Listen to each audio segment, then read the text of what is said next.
Okay, quick disclaimer before we get started. The Blockmates podcast is for entertainment and informational purposes only and does not constitute financial advice. The information and opinions expressed on the podcast are those of the host and guests and do not necessarily reflect the views of Blockmates or its affiliates. Listeners are encouraged to do their own research and consult with a financial advisor before making any investment decisions. Blockmates and its affiliates are not liable for any losses or damages incurred as a result of the reliance on the information or opinions expressed on this podcast.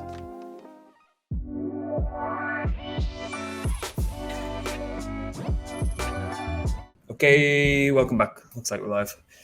All right, so we've got a bit of a round table. This was supposed to be on Spaces before Devin nearly got completely wiped out and has just kind of came back around and made it. So glad he's still here. But we've got Devin from GammaSwap and Jim from Catalyst. Gents, how are we both doing? Good. Yeah, thanks for having us. Yeah, thanks for having us. And yeah, still alive somehow. So yeah, glad to be here and still contributing to crypto despite a crazy bout with COVID. It's 2023 and COVID still exists, so that's really fun. It's a linger, isn't it? Yeah. You haven't really missed much, I suppose. It's been like the most boring market of all time, particularly someone who's like looking to speculate on stuff. So maybe you got it at the right time. I don't know how you guys are, if you kind of speculate on the markets whatsoever, but it's been pretty terrible from that perspective. Yeah, we had our trading competition actually this month. It's about to end, and so yeah, it was super low volatility. Everyone was borrowing liquidity, and a lot of the borrowers, because the utilization was so high and the volatility was so low, weren't profiting. So like some of the people in our competition that did the best were just providing liquidity. But it was pretty cool, like to see some of the supply APYs, like ETH, USDC. We had, I mean, it's a test net, but it was incentivized, so people should be trying to profit. We had like 300 million in TVL in that, and at times like 80 to 100% supply APY. So I think things are going to get interesting. But yeah, we want to make sure borrowers are profiting. So one thing we're going to be doing is probably like changing the factor on different pools, because some altcoin, for example, like Pepe, that's going to have a much higher volatility than something like ETH, especially like right now. So yeah, some good learnings from the competition for sure. So it was kind of interesting to see during this period of like insanely low volatility. I think the VIX was close to like an all-time low, which is crazy. It's incredible, isn't it? I suppose with what you just touched on with Pepe, what was kind of going through what was going around the GammaSwap camp during how ridiculous that kind of span of the market was, and what would have been like a perfect scenario for you guys? Like how could people have benefited from that? Yeah, it's a good question. I think the interesting thing about those coins is that they'll have like, they'll be on UniV2, and then as the market matures, they'll usually go on like UniV3 as well. But they'll have super low liquidity, like 500K, maybe 2 million, so that the coin, can be more volatile. That, like less buy pressure will lead to more volatility. So it's definitely something. I think the sweet spot we've kind of, looked at just from some general like modeling is a few 100K, at least some liquidity. But the thing is that, that borrow, because of how little liquidity is there, there's not going to be able to be that many borrowers. So definitely people can borrow. It's just the cost of borrowing is going to be pretty high, especially if the demand's high. So yeah, it's going to be interesting to see how it plays out when some of these projects, if they want to add some liquidity to GammaSwap, to either like hedge their protocol and liquidity, or, give some retail traders the ability to trade perps on like some of these new projects. It's going to be a function. How much people can trade perps is also going to be a function of how much liquidity they're going to want to put in the pools. Mm-hmm. Mm-hmm. All right, that's sweet. So if anyone's coming and hasn't listened to the first episode we did with Devin, you can go back and do that. But we're gonna just bounce some similar sort of questions, because there's quite a lot of synergy and overlap between GammaSwap and Catalyst, in my opinion. But I think first, let's just do a bit of background. So Jim, do you want to kind of fill us in how you kind of got up to this point in this point in time and your kind of entrance into the crypto markets. And then Devin, we can just move on to you and we can just kind of recap that briefly as well. Yeah, happy to. On the Pepe piece, just quickly, yeah, kind of a fascinating phenomenon to see, and I think like phenomena like Pepe is kind of a part of the vision that we have at Catalyst, and how we want to enable that from a omnichain / multi-chain perspective. But yeah, to answer your question, how did I get here? Kind of a random journey. I found out about Bitcoin in like 2013, and was kind of just like tangentially involved in kind of the technology and the discussions on Reddit. And then I joined crypto full time in 2017. I was first a crypto researcher at a consulting firm, and then ultimately decided to build full time, be an operator at Ripple in 2018, and was there for a couple of years up until DeFi summer, and then I kind of saw the power of smart contracts and the power of composability and money Legos with DeFi, and so I left and actually went to Ethereum and did kind of a short dabble in NFTs, kind of before its before its huge explosion. So not really good at timing that, but did kind of participate in that somewhat, and then ultimately ended up at Aave in 2021 to lead new products and experiments there. And I was there for the past year and a half, building a lot of really interesting primitives as it pertains to identity primitives and under collateralized lending and zero knowledge proofs, and of course interoperability stuff. And then when I left, the end of 2021, I decided to start my own venture and kind of combine all this stuff that I was doing in my 6 years in crypto. And I built Catalyst, which is, or I am building Catalyst with my co-founder Alexander. And Catalyst is basically like it's a universal liquidity layer that aggregates liquidity across all chains. And we think the future is going to be millions of chains, millions of rollups, what have you. And we want to kind of aggregate and share that liquidity permissionlessly between all the different layers. Nice, love that. So yeah, Devin, I know we covered it in the first piece, but if anyone hasn't seen that one, you just kind of fill us in about how Jim said, how the hell did you get here? Yeah, no, I'm happy to do that. I also wanted to follow up on what Jim was saying. So yeah, I think Jim is a DeFi OG, which is awesome, and I also think GammaSwap. We love AMMs, and I think it's not something I'd ever thought about before, but it's an approach that really makes sense for cross-chain liquidity because, yeah, I mean, bridges, if you break it down, at least the current implementations are essentially like oracles or centralized exchanges where you're kind of reliant on them for the price, but then they also have basically these permission pools like a centralized exchange and are almost custodying your assets. So it's not really,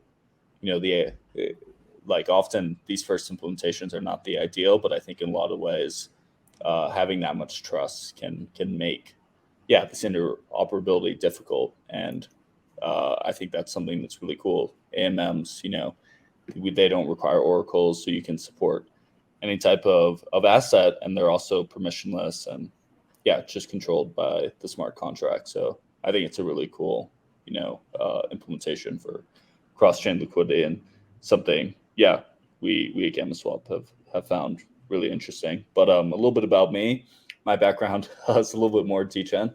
I actually found out about crypto first with Bitcoin, and then found out a little bit about like the Silk Road, and I just used it. I thought it was really cool that there's this market. It worked well. Just a bunch of people who don't know each other, completely decentralized. But in terms of like Bitcoin, I guess I was a little bit more skeptical of its real world use cases, I guess, just because I felt like it would be so hard to get full-time adoption. What really, I think, got me interested more on the technical side of crypto was when Ethereum came out, because I saw just how the potential of having basically like any type of application that exists, but having everyone that uses it owning like basically part of that application, really cool. There weren't really many implementations initially, but I thought Ethereum was really exciting, and so started kind of looking into it more. Then that was around 2016, 2017, and then I didn't go full time into crypto until about 2020, 2021. So after graduating, went into SaaS in San Francisco, essentially worked for a few SaaS startups, and then just especially during COVID, I started spending more and more time in crypto, and just felt like I was missing out if I didn't go into it full time. I thought the growth of the industry was, much more exciting than software. So instead of just kind of being a passive investor and researcher, went full time into trading and looking at different projects. I was working on a couple projects, more as like an advisor, and then joined Figment full time. They do a lot of the institutional staking for basically like validators, and I was helping judge hackathon for Figment, Activate X Wormhole in Miami last year in May, and that's how I met the GammaSwap team. I thought what they were doing is really cool, so ended up giving them their bounty. Wanted to join as an investor, an angel, and then the more I learned about what they were building, the more excited I got. So I actually ended up joining full time essentially right after that. So that was about June of 2022, and now we're kind of here, coming up on our official mainnet launch in a month or two. We've been taking our time just because it's a new type of protocol, and we wanted to make sure the smart contracts were fully battle tested, went through multiple rounds of audits, and then also actually testing some of our theories on testnet with a trading competition. Awesome. So what I suppose there's a question that Devin, you touched upon it there a little bit. So kind of what stage of development are both of you guys at now? Jim, I don't know if you want to kind of fill us in about where you've kind of been building up to now, like what's kind of on the short-term horizon, I suppose, and just the general state of where you guys are at. And then Devin, I suppose you can kind of just top us up from when we've last spoke, because we've been seeing an awful lot of developments on your end, but I'd love to kind of hear the current state of play of both the protocols effectively. Yeah, so I think like Catalyst is best thought of as kind of like a DeFi protocol, but also somewhat of like an infrastructure product. And so it's DeFi because it's basically like an AMM, right? It's like a aggregator. It's like a liquidity protocol. But it's also infra in the sense that we're building tooling for kind of these roll-up builders in order to have Catalyst be kind of launched at the initiation of a lot of these rollups. And so if you're launching like a modular chain on Polygon or on OP Stack, Catalyst will kind of come deployed at the configuration of this rollup. And so kind of like two different pieces. So like you can kind of think of the first piece as like stuff that we as like the organizing team, and then eventually the DAO kind of launches these deployments of Catalyst into major chains like Ethereum and Cosmos Hub and Polygon. And then the latter half is more like a self-serve option for the new wave of roll-up builders that we're going to see, right? And so the first piece is pretty mature. So we're actually going to be in testnet next month, so in July. And we plan on being in mainnet sometime in the fall as well, so maybe like an October date. The second piece is still more nascent, but it is underway, so we probably anticipate that having a bit of a lag. So maybe testnet will be available for that, call it sometime in the fall, and then it'll be in production next year, maybe like Q1. So that's kind of like the status for us. And that's for like the V1 of the protocol. So, few bells and whistles are not going to be there, but the core offering of like permissionless, liquidity at launch that, is able to have automatic chain connections and swapping assets between different chains permissionlessly. Like that's going to be the core feature of V1, and then V2 will have more kind of like capital efficiency gains and a number of other things. Mm-hmm. Was the kind of, with the underlying kind of infrastructure part, was it always going to be the AMM that you guys kind of built on top to showcase it, or was there any kind of additional thoughts around it? And could there potentially be, I don't know if it's in-house or someone else comes around and builds on top of it, but would there be any kind of room for, I don't know, money markets or insert XYZ product there? But was it the AMM you guys wanted to tackle first? Yeah, it's mainly the liquidity first, right, as like a foundation. Mm-hmm. And then I know we were kind of alluding to composability. Like we do want this to be kind of a base liquidity like resource for a number of other applications to tap into, right? So if it is some sort of money market account or yield bearing account, or if there's a liquid staking component to it, or if there's a lending component to it, or if there's a perp / derivative component to it, that is it's something that we can explore in the future, and we hope to cultivate an ecosystem of builders that are going to be leveraging Catalyst essentially for that like cross-chain liquidity capability. Yeah, I love that. So Devin, where are you guys at then? Seeing an awful lot of stuff online, hearing a lot of great feedback from inside of our community about people using it as well. Love to get an update on that. Yeah, no, thank you. That's awesome. We've been definitely getting a lot of community feedback and implementing it. I think, with a new type of product, the hardest thing is getting people to kind of understand how it works. So we just released a P&L calculator for borrowers. I think that's been pretty helpful, and gonna be adding some more details to that calculator, and also some more details just generally on P&L for LPs and borrowers. So I think the testnet went well. A lot of what we expected, the difference between maybe like the APYs for LPs in our platform versus like the V2 AMMs was pretty in line. The low volatility I think was good for us because it kind of tested what was kind of the cap during that low volatility of where kind of these APY ranges could be, and gave us some good ideas too on how we can basically, incentivize different parts. Maybe during low volatility periods, we'll have more token incentives for borrowers, and then in high volatility periods, we'll have more token incentives for the LPs to adjust the risk accordingly. So that was a good learning experience as well. But we're pretty much ready.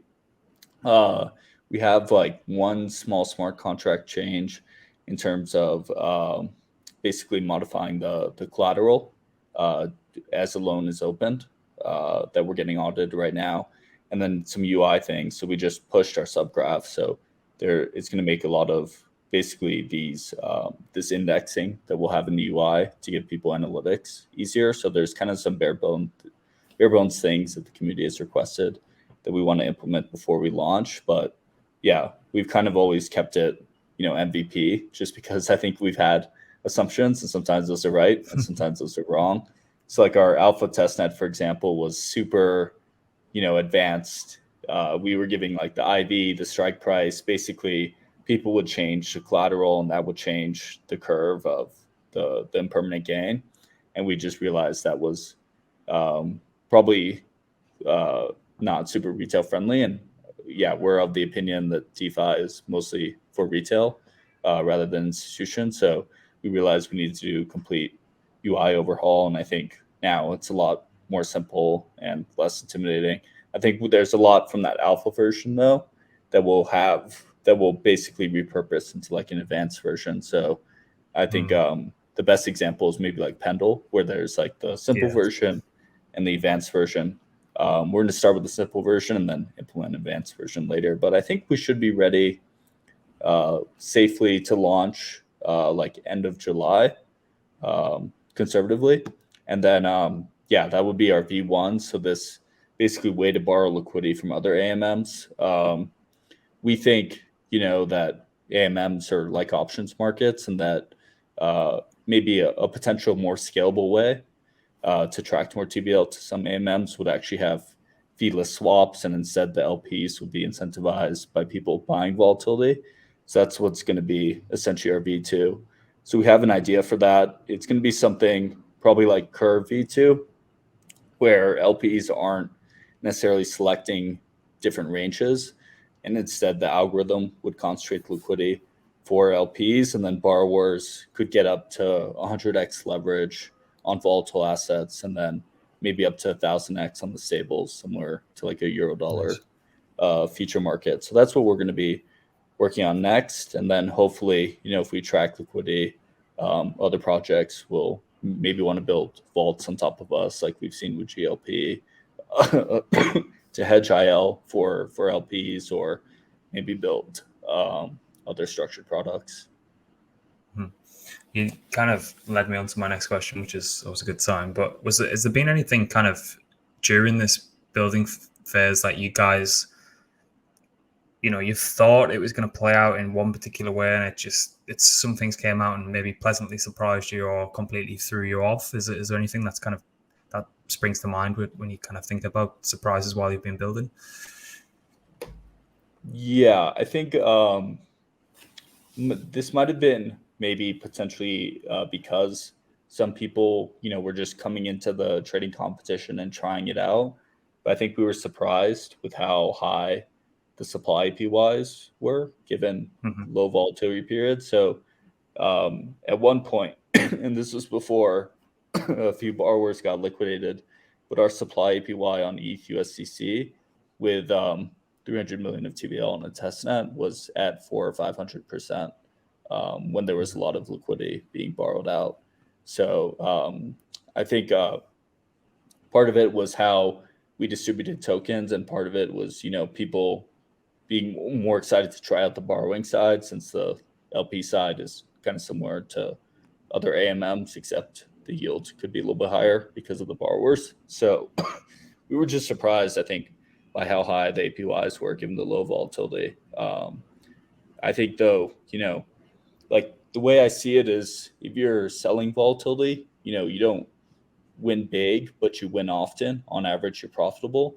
And when you buy volatility, when you use leverage, on average, you're probably going to lose. But when you win big and you make a lot of money. And so we want to make sure that, there are those opportunities for people to win big on the other side. It's obviously different than a perpetual feature in some ways. The leverage is not as high. So the max leverage would maybe 100% price move is 10 to 20x leverage. But the cool thing is it's available on any token, and you can't get liquidated. There's no liquidation price, so you can't get liquidated if the price moves against you. We want to make sure that, borrowers have plenty of opportunities to make money. So that's why we're thinking of, changing some of the, we don't want to making pool creation and that aspect, especially if we're focusing on retail, needs to be super simple. But maybe for the more popular pools that are low volatility, because that's when we might want to change the factor, lower the factor on the interest rate and lower those APYs, is with, a larger blue chip pool or a project that has matured to a certain point. So I think the simplest way to do that moving forward would just be via governance. But something we want to look at. And then, it just kind of brings into the question of what better DeFi models can be in the future. Because I think, the interest rate models in DeFi aren't great. They're all basically deterministic, not stochastic. And so there's always a dead weight spread that's not being captured, unlike TradeFi. So that's something we've been thinking about. And then the other thing we've been thinking about too is, allowing people to easily create pools and LPs, to easily provide liquidity, but also having, some of those gains in capital efficiency, and having, interest rate formulas that are appropriate for the volatility of those assets. Yeah, that makes sense. What about yourself, Jim? Has there been anything that has came up in development that has pleasantly surprised you guys, or has there been any kind of revelations of additional use cases that you didn't initially think of, you're starting to look at a lot more seriously now? Just you kind of fill us in on that. That'd be great. Sure. So I would say like the initial like idea of Catalyst was a little bit more around like a unified liquidity layer for like basically like the DeFi program I was talking about, right? It's like a unified liquidity layer for like all the major chains that we're interacting with. And so like, you know, that's kind of like a somewhat interesting use case, right? You basically have this like sharing liquidity and having, you know, the ability to do token swaps, whether volatile or stable, through like Polygon and Ethereum and Avalanche and Optimism, Arbitrum, et cetera, et cetera. I think where we like kind of struck gold was actually like testing that idea in the ground, and we realized that like you know, even though people say that the existing kind of experience of bridging assets and trading is kind of cumbersome, there didn't really seem to be like a huge need, right, to like have another cross-chain kind of like value transfer mechanism between Ethereum and Polygon and all the different chains people had, right? There's like LSD-fi or Socket if you want to do aggregation, or, you know, at the very least, you could do something like Sushi X, which uses like Stargate underneath the hood in order to do like cross-chain token swaps. And so it was like a pretty crowded market, right? And I think where we really struck gold is by kind of having conversations with people on the ground and seeing what the real problems were. And it really was around like this idea of like, you know, app specific rollups, or like the proliferation of rollups that we're seeing, right? Where it's like, okay, sure, like the world right now has like 10 chains, but I think that's going to, you know, drastically increase in the near future. And so in that kind of world, it becomes a lot more kind of pressing to kind of figure out this like fragmented liquidity piece, and this like inability to kind of have DeFi protocols, you know, kind of rapidly spread at the scale that was needed to service this level of proliferation. And so that's where we kind of changed the offering slightly in order to, you know, build for that specific use case, right? And so we're still offering the core DeFi protocol that's going to be on Ethereum and Polygon and Cosmos, et cetera. But with a more renewed and kind of more a tighter focus on like rollups, right? And so that's kind of where we had to shift gears a little bit, not necessarily a pivot, but shift slightly our strategic focus and our development in order to focus on what was a clear need that we ultimately saw in the space.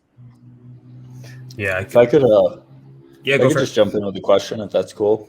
So I guess, Jim, like something that makes sense to me is, you know, being able to permissionlessly create a pool for two assets on the same chain, because I guess there's a framework for that already exists. In terms of like, let's say I'm creating a roll up on like Celestia, or maybe I'm not tapping into a shared messaging layer. I'm just creating my own chain off Cosmos has a shared messaging layer. Let's say I just created my own, you know, EVM chain, from the base layer.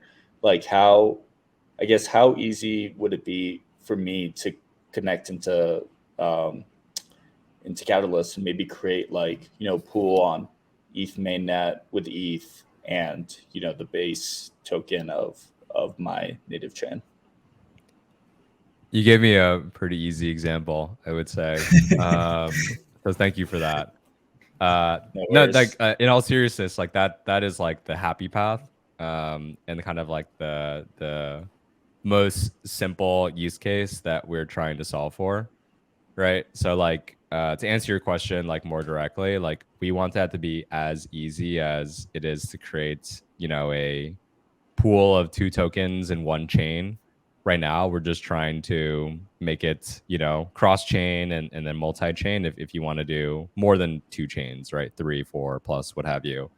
And so in the case of like you spinning up an EVM roll up on, whatever kind of, platform that you ultimately use, you have a native token and then you want to, supply that against USDC on Ethereum, or maybe you said ETH on Ethereum mainnet.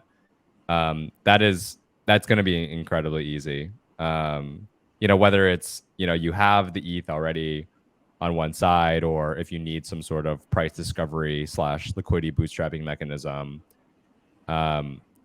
Again, if it's priced towards your native token, there's a few levers that can be done, or to supply the other side is kind of what I'm getting at. But that's a pretty common case that we're going to be building for, and it's going to be, like I said, like as incredibly easy. It might even be after it's all said and done, easier than the existing experience for one chain right now.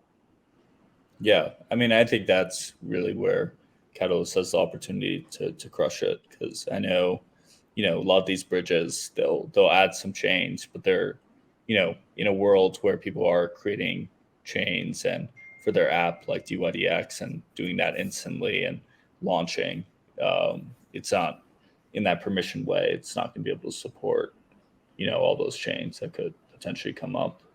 I know you guys have the ability to create like your own liquidity invariant, which is cool.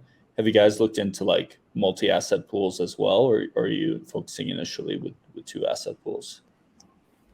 We can do multi-asset. It's more a matter of like, what do the users want? But if there is a need for multi-asset, we can certainly enable that. I think like where that makes a lot of sense is if you want to kind of harmonize stable assets across different chains, right? So it's like stable coins, or even like ETH across different chains, right? That I think that makes sense, and that's something that we can do. And I think to add on to that, like, I think what's really cool is once you kind of build this liquidity layer that can be tapped into, you can have kind of more complicated instruments on top of it, like being long or short vol, and contributing to kind of the price action as it moves cross chain. Yeah, I was thinking of like the Curve Try Crypto pool. So yeah, that's the example I was thinking of. Yeah, cool. or even if there's like a ETF kind of thing that's like a pool of like all the gas tokens of the chains you care about, like that's possible. That's super interesting. I was listening to something today about Unsheath. So they effectively liquid staking protocol. Effectively, their Unsheath token basically represents a basket of underlying LSDs, kind of like an index. But there's kind of rumors of those guys spinning up their own L2 as well. So that plus Catalyst would be would be something to kind of blow people's minds, I think. But I think you're also going to start seeing, definitely hearing some founders that we're talking to have got really interesting use cases and definite product market fit, looking at the whole, well, what happens if we just go and spin up our own app chain? I know there's a lot of kind of the OP stack and whatever Arbitrum is used now. So I think what you were saying earlier, Jim, about there might be a handful or maybe 2 handfuls of chains that people are regularly using now, but I think it's going to quickly just go exponential with the different use cases. You're even seeing kind of elastic roll-ups and things like that, where they can be spun up for a specific purpose and then kind of decommissioned shortly thereafter. So I think you guys are in a really, really good position to capitalize on that. Yeah, it's something I think a lot of dApp developers would be willing to do, if like creating a chain and being able to plug into other chains was easier to do. Like it's something we've wanted to do at GammaSwap, but just the infrastructure that's out there right now. And, with this first implementation, it would be, adding more friction than we would like. But it's something, probably not soon, maybe in like the next few years, like we want to grow into. And I think as there's more infrastructure to plug into, other basically liquidity of other chains and easily create a chain, we're going to see more developers do that. It's just, yeah, that infrastructure still needs to develop. And luckily there's, projects like Catalyst tackling this. Yeah, because like I think at this point it's kind of like pretty easy to make a blockchain, like using some of these solutions, right? Like there's even things like Caldera, which is like you just click a button and you have a roll up. And I think a lot of the space is thinking about, how do I make it easier and more configurable to make a roll up, right? How do I have like off-chain DA? How do I have different virtual machines, et cetera, et cetera? But they don't realize that like it's kind of like the after blockchain creation kind of user experience that's incredibly lacking, right? It's like, okay, now you have a chain, like now what, right? Like, okay, you have a native asset. What's the point of having a chain if it's just its own chain, right? Like for the what the example of like GammaSwap, it's like, okay, well, we're just on our own island now and we're not really doing anything. And so we're trying to solve that issue. We're like, okay, like let's actually like do something with this, right? There was a reason why we made this blockchains, because it's like tailor made for like some specific use case that we had in mind, right? But that use case is only good if it's able to actually interact with the rest of the blockchain ecosystem. Yeah, exactly. So how are you both thinking about each other's protocols through your own lens? Like how can that composability work from both your own perspectives? I don't know, Jim, you want to kind of start, and then Devin can kind of give his opinion on how this kind of composability and collaboration and kind of overlays can effectively work. Yeah, so kind of what I was alluding to, like, I'm of course like a huge proponent of building open permissionless systems. I think the innovation that you have from doing that is just like exponential. And I kind of said what my main takeaway was from experiencing DeFi summer and kind of like ultimately dedicating my career to move to Ethereum and then move to DeFi in order to kind of enable that vision. So still something that I believe really strongly into. How we're doing that is essentially, of course, besides building like a open source, protocol and a smart contract platform that anyone can plug into, is essentially like we're viewing Catalyst as kind of this base liquidity that allows for seamless value transfer and value connection between different chains. And so what kind of comes after that is more complicated kind of, actions or instruments on top of that, right? So it's like from a financial lens, I said, you can do a money market, like what you were kind of talking about. You could do like, lending or yield aggregation or what have you, or you could do vol products, perp products, options products, what have you. I think it's also interesting when you look at it from a non-DeFi lens. It's like, okay, like effectively what we're doing is like we are allowing for a kind of cross-chain like action to be performed. And so you can start like abstracting and start bundling transactions. You can start abstracting away the steps necessary to perform them. And so if one thing is like, okay, I need to top up my my borrow position so I don't get liquidated, like, you could do that. And it doesn't have to be like a bridge fund, it doesn't have to be like a 2-step process, right? It's just like a 1-step process. Or it's like, okay, I want to go on leverage, or I want to buy an NFT, or I want to vote on this on-chain governance proposal. Like those can all be bundled together atomically through Catalyst. And so that's kind of like the next stage of what we're doing. It's like, okay, like people want to do like actions, right? So it's like, we'll just kind of build these, what we call like zaps, in order to enable that. And so that's kind of how we're viewing composability, basically. And whether that's like us that does it, or if it's like a community of builders that do it, we'll kind of see after our initial launch. Yeah, I'll touch on that a little bit as well. So, in terms of modularity, we're not modular in the sense of Catalyst in terms of being able to plug into, various chains, but we are modular in the sense that we can work with multiple types of liquidity invariants.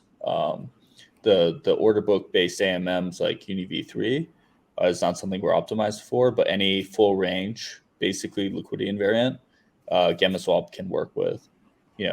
Might not be optimal to trade stables, for example, unless you're like predicting a DPEG, but definitely the volatile kind of full range liquidity pairs. And so I think there's, potential for something like GammaSwap to be available for Catalyst, and something, we're definitely interested in and plugging into, liquidity across these various chains that would open kind of new, opportunity for modularity for GammaSwap.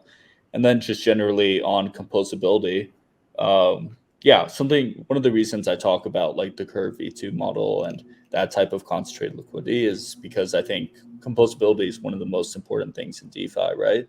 That's why, because we don't have like products like, catalysts that enable like liquidity cross chain, but also in a composable way, we've seen a lot of friction that's happened interchain. And also just generally, with something like V3, like the GLP types of products, the Curve types of products, there's a lot more of that TVL in those types of products that it's being rehypothecated in other protocols than kind of like these order book based AMM. So I think that's something, we've been focused on. So we have these composable LP tokens, the GammaSwap LP tokens. They represent the LP token of the underlying AMM with the additional borrow fees. On the borrow side, that's an NFT, but I guess you could say that's less composable. But generally, we've seen products wanting to compose into where the liquidity actually lies, not like the option or per positions. For example, like GMX is a great example there. And I think another thing too is just, finding innovations that actually weight a little bit more towards liquidity providers and giving them basically these passive type of like LP products or risks that are just easier to understand. And I think that's why we've seen like the GLP products do, better than some of these virtual AMMs, because you don't have any impermanent loss. You gain if the traders, lose out, which generally, we've seen in like trade yeah. I mean, there's like 20% of perp traders that are going to do really well and 80% that are negative. And that's how it is generally if you take leverage. So it makes sense. And the more leverage you take, the more it's skewed negatively. So I think that was a huge innovation, is just finding this kind of new type of LP product that has risks that are easier for people to digest and passive. And so I think that's a huge part of building a product that's composable, is not only having, kind of composable tokens and positions, but also, something that's really easy for LPs to understand, and also that they want to, provide liquidity for the long term. And it's not just a short term thing, because those risks are easy to understand, and generally that the edge is towards people who are kind of providing liquidity and selling volatility. Otherwise, because if you could overweight it to the people buying volatility, or taking that other position against liquidity providers. But the thing is that like liquidity begets volume. So if you're hampering your liquidity, you're gonna have low volume, less people are gonna trade there, the yields are gonna go down, less people are gonna want to provide liquidity, and then it's kind of this wheel. So I think that's something in terms of like DeFi mechanism design, people don't think about enough. But the kind of like the most successful protocols I've seen have designed it in this way to be composable, and to also, generally give the edge to the LPs in some way, in some new innovative way. Yeah, and like I think what you said, like the simplified kind of risk pricing, like not protocol in this case, but like mechanism that can help kind of end users understand kind of the products that they're using, and what's kind of the risk slash reward against it is really helpful, right? That's where I think GLP does incredibly well, and I think that's what makes, I think that's like, the dawn of like a kind of like a newer kind of financial primitive that can be leveraged in DeFi. Is like leveraging what blockchain is really good for, and creating products that weren't possible before, and allowing, kind of that abstracted risk assessment for users so that they can just earn yield and feel comfortable with this, like, more simplified product. Right. That's how we increase the usage of DeFi, right? We make this experience of being multi-chain like easier for people to digest, not having to go through some of these painful bridging processes, and then also, to even add liquidity or participate in DeFi, making it so that the risks are easier to understand. Of course, once there's liquidity and we're successful, institutions can come in with their own models, or trade products that are kind of on the longer tail, that are maybe more complex or more capital efficient. But yeah, they're generally in TradeFi, the most liquid products are the simplest to understand, right? Like bonds, ETFs. So I think if we're most focused on increasing the amount of users in DeFi, then the simplest products are what's going to do that. And then I think once we can increase that, these other participants will be more excited, and we'll also see more traction with them as well. Yeah, you use the GLP example is a really interesting one, because they could have, I know the GMX V2 is kind of on the horizon on testnet and things, but they could have delayed even longer if they wanted to, just basically off the sheer amount of protocols that were looking to build on top of that GLP product.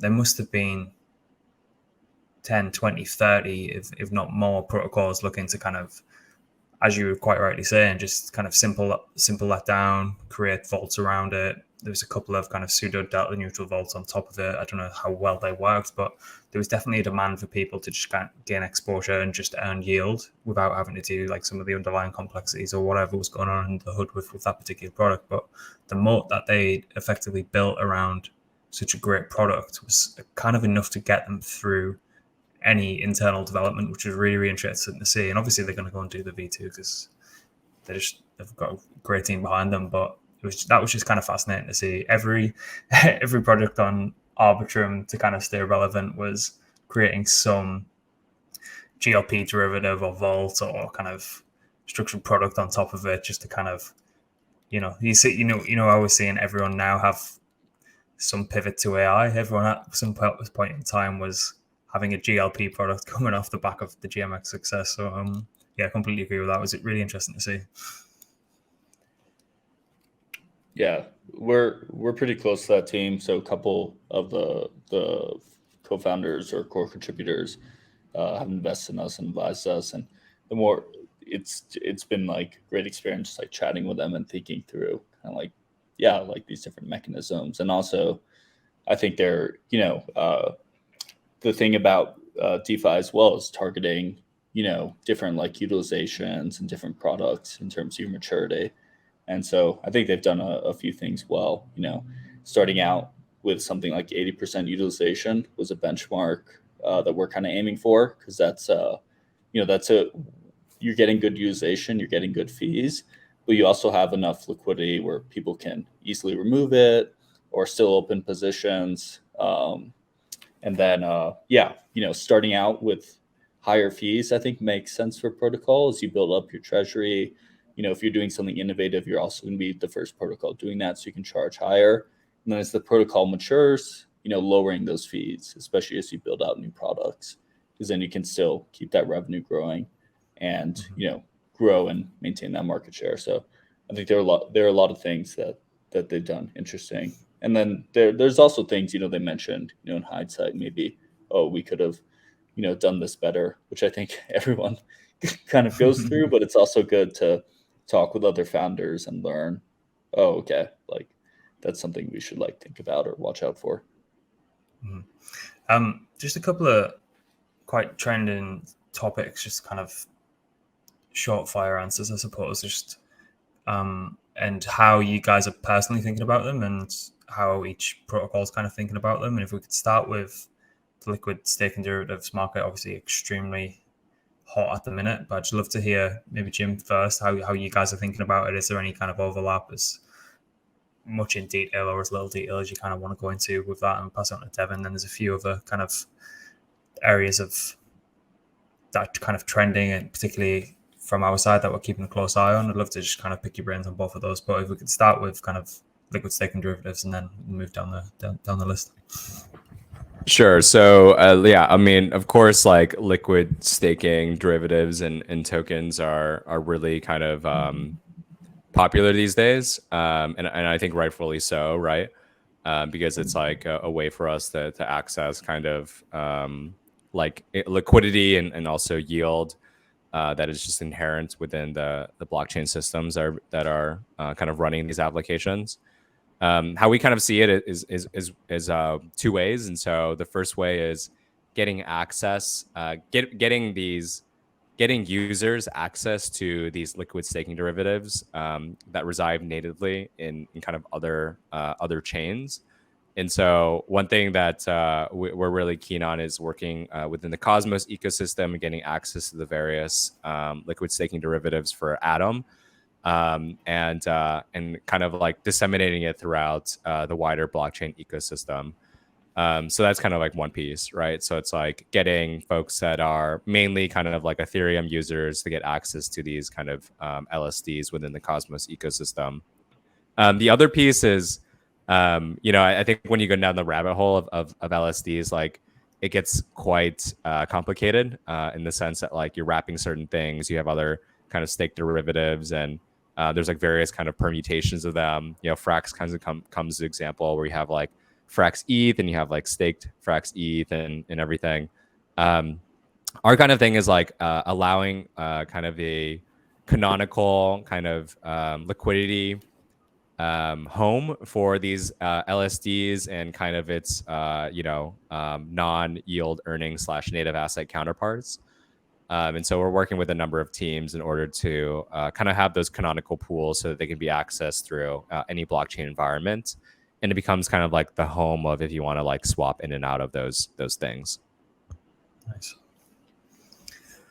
Yeah, Devin, is there a home on GammaSwap, and how are you guys kind of thinking about that? I suppose too closely related or should be pegged assets could be quite interesting, particularly during volatile times, or if there's some kind of black swan event.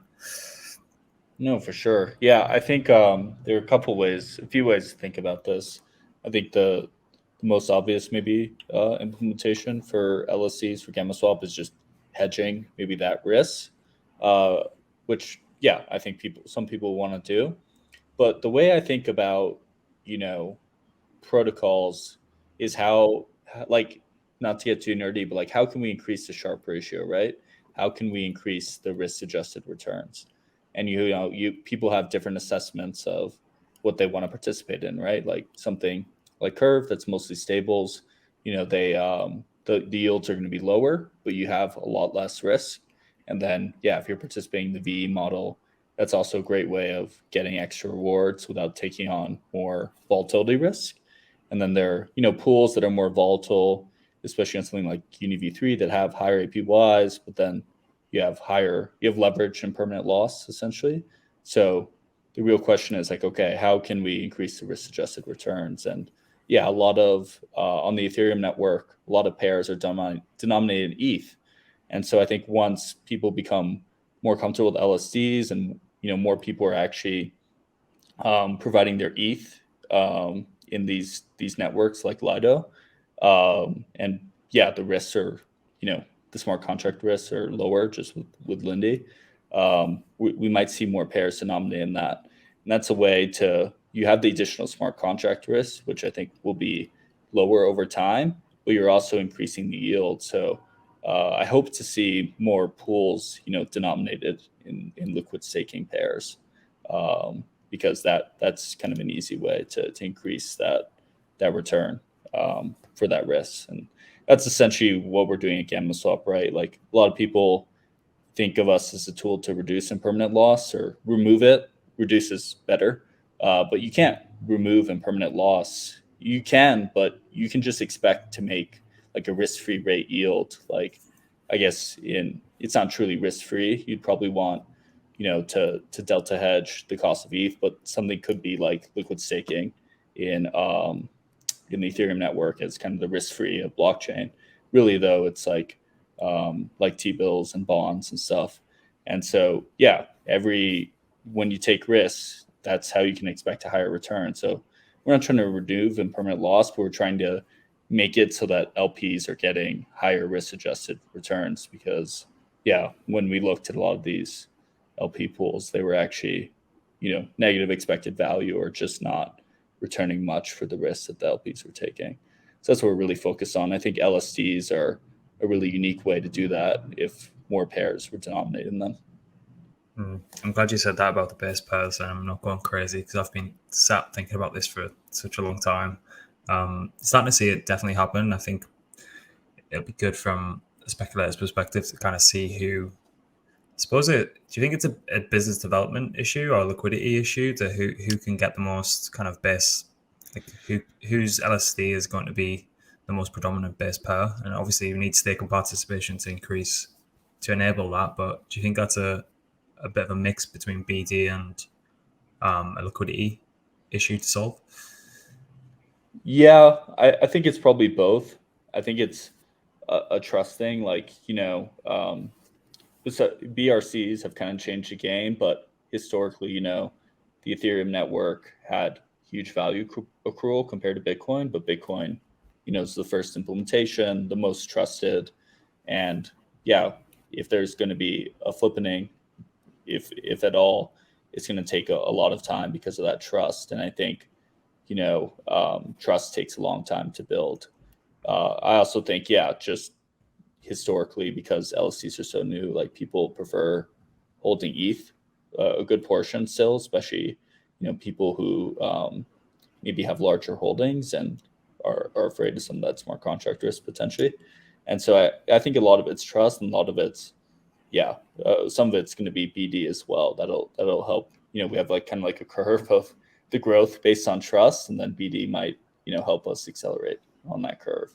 But I think, a lot of it's just sometimes out of our control, and it's just trust based on Lindy, based on time. Awesome. Well, gents, I know we've kind of ran over a little bit. I could have talked for another couple of hours there.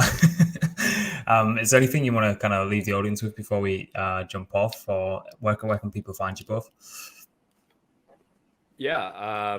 So we have our white paper coming out soon. Tesla's gonna be out in a month, so excited for that. If you guys want to follow more about Catalyst, you can follow us on Twitter. It's Catalyst AMM on Twitter. So feel free to stay posted. We got a lot of stuff coming in the coming weeks. Awesome. I'll leave all that in the description as well. And Devin, is everyone? Do you just want everyone to be piling into Discord, Twitter? Yeah, that's definitely the best ways to stay up to date with us. Follow us at Twitter, GammaSwap Labs. Our Discord's linked there. It's just discord.gg/GammaSwap. And similarly to Catalyst, we have some upcoming product announcements or product milestones. So the biggest one's going to be launching on mainnet. Really excited for that. Then going on a few other chains, and then launching kind of these future iterations of GammaSwap, like GammaSwap V2 and other products we have in mind, which will take more time, but also are upcoming. Awesome. Well, gents, thank you very much for joining us. And we'll make sure we get this out pretty quickly because there's a lot to unpack there. And if you need anything from us in the meantime, just shoot us a message. Always happy to help. And best of luck with everything you got coming up. I'm excited to see it happen. Sounds good. Thank you so much for having us. Anytime. Thank you. All right. Take it easy.